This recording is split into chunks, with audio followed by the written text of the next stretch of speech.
Bonjour tout le monde, est-ce qu'il est normal de devoir payer si cher pour se sortir des troubles alimentaires? Juste avant que je commence, je vous invite, si vous n'êtes pas déjà abonné, à vous abonner à cette chaîne pour ne pas louper les prochaines vidéos. Et c'est parti. Alors, quand j'ai lancé mon activité donc d'accompagnement des personnes boulimiques, j'étais hyper sensible en fait à ce discours-là. Je me posais tout le temps cette question, est-ce qu'il est normal, en fait je me demandais, est-ce qu'il est normal de faire payer les gens pour les aider à se sortir des troubles alimentaires? Et est-ce qu'il est normal de devoir les tarifer au-delà d'une certaine limite? Je voyais plein de commentaires haineux sur les réseaux à l'égard des, alors je cite, de pseudo-coachs ou pseudo-thérapeutes qui se permettent de profiter de la misère des pauvres personnes boulimiques pour leur prendre des tarifs exorbitants. Et en fait, c'est marrant, j'étais attirée par ces commentaires, enfin aujourd'hui je les vois plus du tout d'ailleurs. Et je me sentais complètement visée. Je me disais, bah oui, est-ce que moi je veux pas être un pseudo-coach ou une pseudo-thérapeute qui profite de la misère des personnes en souffrance pour leur soutirer de l'argent, en somme. Et donc je me disais, si je tarife trop, si je fais payer trop cher, je prive plein de gens en détresse. Et en fait, il m'a fallu du temps, il m'a fallu de l'expérience, beaucoup de travail sur mes croyances aussi, pour accepter que en fait ça fonctionnait pas exactement comme je le croyais. Déjà, il faut savoir qu'en matière de troubles alimentaires, c'est tout à fait possible de se faire accompagner gratuitement. Parce qu'il y a plein de spécialistes, il y a plein de personnes qui sont spécialisantes en troubles alimentaires, dans le corps médical, en hôpital, enfin c'est possible. On peut être pris en charge complètement gratuitement pour la thématique troubles alimentaires. Maintenant, je vais être totalement transparente et honnête. Je vais vous donner donc mon avis personnel sur la question. Et cet avis-là, il est fondé sur mon expérience et mon travail, et il m'engage moi. D'accord? Donc c'est pas une vérité absolue, c'est ce que j'en pense et ce que je constate. La première chose, c'est que quand on parle de troubles alimentaires, il faut se faire accompagner par des personnes qui sont effectivement spécialisées. C'est-à-dire des personnes qui savent exactement de quoi on parle. Et suivre un stage de formation de quelques jours ou quelques semaines sur les troubles alimentaires, je suis désolée, mais ça fait pas d'une personne une spécialiste des troubles alimentaires. Même si c'est une certification qui est reconnue par l'État, c'est pas comme ça qu'on sait comment ça marche. Donc, le meilleur moyen de savoir comment ça marche, c'est encore de l'avoir vécu soi-même. Alors, l'expérience ne suffit pas, mais c'est déjà énorme parce que les mécanismes propres à l'addiction en général, mais notamment alimentaire, ils sont très particuliers et on peut pas les apprendre. Et donc, je pense que soit il faut avoir connu ça soi-même, soit être vraiment super ouvert d'esprit et vraiment soucieux de comprendre les personnes qu'on accompagne. Écouter ce qu'ils disent et pas vouloir leur imposer des modèles préconçus qu'en général on nous a appris. En tout cas, je crois qu'on ne peut pas traiter la boulimie au milieu d'une foule d'autres problématiques. Il faut vraiment le prendre comme une problématique à part entière. Donc je pense que c'est une affaire vraiment de spécialistes et pas de généralistes. C'est un sujet à part entière et à minima, pour accompagner efficacement, il faut être calé en addictologie, ouvert d'esprit, voir si possible, connaître vraiment l'addiction, enfin être passé par là. Et je répète, c'est mon avis. Je crois aussi qu'un accompagnement efficace pour les personnes boulimiques doit respecter une certaine exigence de fréquence. Même si une partie du travail se fait en dehors des séances, c'est-à-dire qu'on a besoin de digérer ce qu'on a appris, de le mettre en place, de l'implémenter, ce n'est pas suffisant, selon moi, de voir quelqu'un 1 heure toutes les 2 semaines ou toutes les semaines. Pourquoi? Parce que plein de mécanismes passent à la trappe, on n'a pas le temps de voir ce qu'il y a derrière, ce que la personne dit, on n'a pas le temps de creuser les problématiques. Pour moi, quand on n'a pas un suivi un peu intensif, il est trop facile de rester en surface, de jamais aborder les vrais sujets. Et donc je crois qu'il faut passer du temps avec les personnes qui souffrent de troubles alimentaires avant de pouvoir toucher les couches profondes, les vrais mécanismes. Et donc, quand on voit la personne 1 heure par semaine, voire plus, on est plus dans le suivi routinier que dans l'exploration vraiment des causes profondes. Là aussi, c'est mon avis. Et puis, un dernier point qui me semble essentiel, mais vraiment essentiel, pour la problématique boulimie, trouble alimentaire, c'est l'engagement. En fait, paradoxalement, toutes les personnes boulimiques ne veulent pas s'en sortir. Ça va peut-être vous paraître bizarre, mais souffrir et vouloir s'en sortir, ce sont 2 choses différentes. on peut souffrir beaucoup et ne pas spécialement avoir envie de s'en sortir. Alors, en général, chez chaque personne qui souffre de troubles alimentaires, on retrouve une dualité. On retrouve une partie qui a envie de s'en sortir et une autre qui a très très peur de s'en sortir et qui se dit des fois, bon finalement, je peux m'en accommoder, je peux rester dans la boulimie. Cette dualité-là, elle est normale. Je crois qu'elle fait partie même de tout processus de changement. On peut avoir une partie de nous qui a envie de changer et une autre qui a très très peur et qui s'agrippe au statu quo. Et ça, c'est pas un signe qu'on veut pas s'en sortir. On peut tout à fait avoir une part de soi qui résiste très fort. Ça, c'est ok, c'est normal. Donc, quand on travaille sur les troubles alimentaires, normalement, on s'attend à ça. On sait que les personnes qui nous sollicitent, elles ont une partie de résistance en elles, plus ou moins grande, et c'est ok. Mais parfois, la partie qui veut pas s'en sortir prend toute la place. Et du coup, ça peut donner lieu à des situations un petit peu particulières. Moi, j'ai un exemple personnel. J'ai suivi pendant quelques semaines une personne qui m'a contactée en me disant moi, je suis dans l'urgence extrême parce que si je continue à manger et à me faire vomir, je vais développer un cancer de l'œsophage. Je suis au stade précancéreux. Donc, moi, je lui ai expliqué que si elle travaillait avec moi, j'allais pas lui donner des petites astuces pour pas faire de crise. Et que donc, elle allait continuer à faire des crises pendant les premières semaines, voire pendant les premiers mois. Mais que si elle travaillait sur le fond et qu'elle s'engageait vraiment dans l'accompagnement, elle allait constater une diminution de ses crises et elle allait perdre progressivement l'obsession alimentaire, à condition qu'elle s'engage. Je me suis dit, elle est dans une situation de santé tellement dramatique, évidemment que cette personne, elle veut s'en sortir. Et en fait, il se trouve que cette personne-là, elle venait très rarement au groupe. Il lui arrivait de ne pas réserver d'appel pendant 2 semaines, 3 semaines, de disparaître. Elle ne se rendait pas disponible en fait pour son accompagnement. Et puis elle ne voulait pas me parler. Alors ça peut être un challenge thérapeutique quand on a quelqu'un qui ne ressent rien ou qui ne veut pas partager. Mais là, c'était vraiment... il y avait des sujets dont on n'avait pas le droit de parler. Et donc c'est quand même compliqué quand... On est censé travailler sur les causes profondes et qu'on ne peut pas parler des choses importantes. Ça limite quand même beaucoup ma marge de manœuvre. Et donc, j'ai essayé de surpasser ces résistances. J'ai vraiment mis beaucoup d'énergie. Et puis est arrivé un moment où je me suis rendue à l'évidence. En fait, c'était une personne qui attendait que quelqu'un lui donne la pilule magique pour s'en sortir, malgré son état de santé gravissime. Vous voyez donc... C'est pas parce qu'on a mal, c'est pas parce qu'on souffre ou qu'on est dans l'urgence qu'on a vraiment envie de se donner les moyens de s'en sortir. Donc ça, c'est la problématique engagement. Pour moi, il faut qu'il y ait un vrai engagement des deux côtés. Du côté de la personne qui est en souffrance et du côté de la personne qui accompagne. Il faut que les deux aient une vraie volonté de tenir bon malgré les mécanismes de blocage ou de résistance. Et tout ça...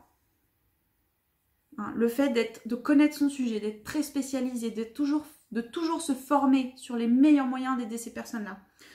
Le fait de fournir un accompagnement rapproché, intensif. Le fait de s'intéresser vraiment à l'individu et pas de rester aux couches superficielles. Et l'engagement, pour moi, ce sont des choses qui font que aider une personne qui souffre de boulimie, ça demande une grande énergie de la part du thérapeute ou du coach ou de la personne qui accompagne. Ça demande une énorme attention. Et pour en revenir à la question de base, qui était donc, est-ce que c'est normal de payer autant pour s'en sortir? Est-ce que c'est normal de devoir payer un thérapeute ou un coach parfois plusieurs centaines, voire plusieurs milliers d'euros pour s'en sortir? Eh bien, c'est là où moi j'ai dû revoir mes croyances. C'est que c'est complètement illusoire en fait de penser qu'on peut se transformer sans y mettre de l'engagement. Et c'est complètement illusoire de penser qu'on peut accompagner quelqu'un, qu'on peut aider quelqu'un à s'en sortir quand cette personne ne compte pas s'engager. Et du coup, l'argent, c'est un excellent levier pour ça. L'argent, c'est un excellent moyen de montrer et de manifester et de susciter de l'engagement. Le thérapeute qui reçoit l'argent, il reçoit comme message de la part du client ou du patient « Je te fais confiance ». Et je compte sur toi pour te donner tous les moyens pour m'aider à m'en sortir. La personne qui met l'argent, elle envoie comme message au thérapeute, justement, je te fais confiance et je vais me donner tous les moyens pour m'en sortir avec ton aide. C'est pour ça que même au début, alors là on touche à une problématique plus générale de coaching qui je pense touche parfois beaucoup de thérapeutes, de praticiens, de coachs. Au début on peut être tenté de brader ses prix, on peut être tenté même de fournir du coaching gratuit en se disant ça va m'entraîner, et ça c'est une grosse erreur, c'est une grosse illusion parce que on n'a pas de transformation sans engagement. Et le meilleur moyen de s'engager dans la société actuelle, c'est l'argent. Payer quelqu'un pour s'en sortir, surtout quand la somme est inconfortable, surtout quand on a du mal à la sortir, c'est un excellent moyen de manifester son engagement et de le garder, de ne pas laisser tomber quand ça devient inconfortable. Et pour le coach ou le thérapeute, c'est pareil. Le fait de recevoir une somme d'argent importante, ça maintient l'engagement. Là, je vois clairement la différence entre les personnes à qui j'avais proposé des tarifs relativement bas au début de mon activité et celles qui paient le juste prix aujourd'hui. Il y a une énorme différence d'engagement. Alors il y a peut-être aussi une différence qui est liée à mon expérience. Il est fort probable que j'ai acquis plus d'expérience et de confiance dans ma pratique et que j'aide plus efficacement les gens aujourd'hui. Mais il y a aussi une vraie différence d'engagement, une vraie différence de posture. Les personnes qui paient le juste prix, qui sortent une somme inconfortable, veulent tirer le meilleur du coaching. Pour ces personnes-là, il est hors de question qu'elles s'en sortent pas. Elles ne sont pas dans une posture passive où elles attendent qu'on leur délivre quelque chose. Donc, ça peut sembler peut-être complètement fou, mais ça ne rend pas service aux gens que de ne pas les faire s'engager. Ça ne rend pas service aux personnes qui souffrent de troubles alimentaires que de les aider gratuitement. Et ça, c'est mon avis. Je suis consciente que peut-être ça va choquer, ça va faire des réactions. J'assume, c'est ok. Alors, je vais tout de suite anticiper une objection et qui fait tout à fait sens. On peut me dire, sans doute des personnes seront tentées de me dire « Ouais, mais en même temps, toi, ça t'arrange bien ce discours-là, puisque c'est toi qui reçois l'argent. » Alors, déjà, évidemment que ça m'arrange bien, c'est mon job. Donc, le but, c'est quand même que j'en vive. D'accord? Donc oui, ça m'arrange bien, je le fais aussi pour ça. Je suis pas là pour se raconter des bobards. Si j'avais pas envie d'en vivre, j'écrirais des articles de blog un dimanche par mois, et puis voilà. Donc évidemment que ça m'arrange, bien sûr, c'est mon travail. J'ai envie d'en vivre et d'en vivre bien. Voilà. Essayons d'aller un tout petit peu plus loin que ça. Au-delà du fait que ça m'arrange bien de gagner normalement ma vie, voire confortablement avec ce travail-là, et croyez-moi, au jour où je fais cette vidéo, j'en suis pas encore là, mais c'est un de mes objectifs assumés. Pour aller un peu au-delà de ça, être présent dans ce travail-là, faire ce boulot-là sérieusement, ça demande tellement d'investissement en temps, en énergie, en émotion et en capacité cognitive qu'il faut que le reste tourne. Moi, je crois que le thérapeute, pour travailler efficacement, il faut qu'il ait une certaine tranquillité d'esprit. Parce que le job demande déjà beaucoup. Et donc, quand à côté, on est constamment en train de s'inquiéter de problèmes de la vie courante, on n'est pas présent complètement à son job. Il y a quelques semaines, je me suis retrouvée dans une situation financière franchement compliquée. Je vais vous passer les détails, mais vraiment, c'était compliqué. C'est-à-dire, je me suis retrouvée dans l'urgence financière. Et ça a duré plusieurs jours, voire plusieurs semaines. Et pendant cette période-là, j'étais pas du tout aussi présente à ce que je faisais que d'habitude. C'est-à-dire que mes clients me parlaient, on travaillait ensemble, et moi j'avais toujours en arrière-plan des pensées sur cette problématique-là. J'étais toujours en train de me dire mais comment je vais faire, mais comment je vais m'en sortir, et j'en arrivais même parfois à ne pas réussir à aider les gens efficacement parce que je me disais mais enfin, ok là on parle de ça, mais moi derrière, personne ne sait que je suis toute seule dans ma détresse financière quoi. Donc c'était une situation complètement circonstancielle, enfin c'est vraiment un concours de circonstances qui a fait que je me suis retrouvée dans le rouge à un moment donné.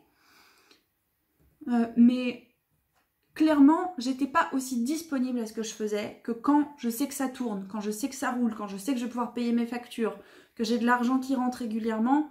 Là, je peux vraiment me mettre dans mon boulot, je peux bosser avec plaisir, je peux préserver ma santé et je sais que j'apporte de la qualité, que je suis impactante. Quand on est bouffé par les problèmes du quotidien, on ne peut pas aider les autres. Et donc, en fait, cet épisode-là, il m'a permis de prendre une posture beaucoup plus assurée déjà vis-à-vis de l'argent. Et puis, ça m'a fait réaliser qu'en fait, c'était pas négociable. par respect pour moi et aussi pour les gens que j'aide, ce n'est pas négociable. Si je fais ce travail, je ne peux pas me retrouver dans le rouge.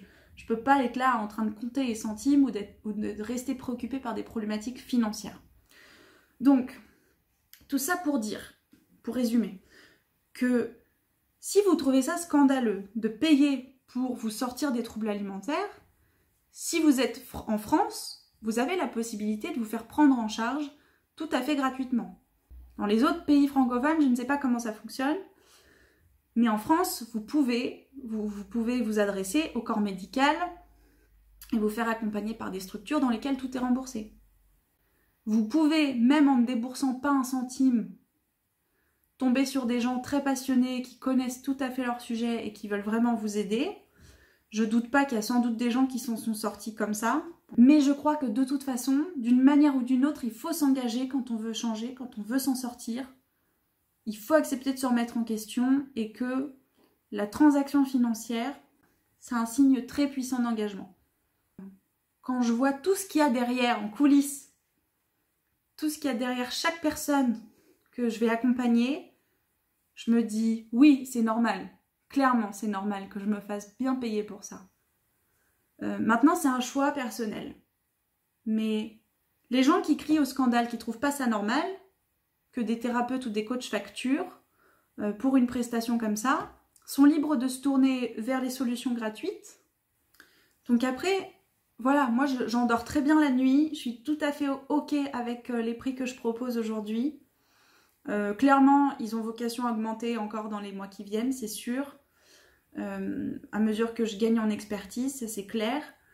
Et autant au début, j'étais très sensible à ces croyances-là, je me disais oui, mais qui suis-je pour me permettre de profiter des gens? Et en fait, c'est complètement erroné, c'est complètement con de penser comme ça, c'est pas du tout la réalité. On peut tirer beaucoup de choses d'un contenu ou d'un accompagnement gratuit quand on s'engage vraiment, mais dans ce cas, il faut trouver un moyen de s'engager autre que l'argent. Voilà, donc c'est une problématique qui est un petit peu sensible. Hein, l'argent, c'est toujours un petit peu sensible. Comme je le disais, je vous ai fait part de mon avis sur ces questions-là, à partir de mon expérience, de mes croyances aussi. Si vous avez un avis différent, que vous n'êtes pas d'accord, ou que vous voulez partager votre expérience, je vous invite à le faire en commentaire.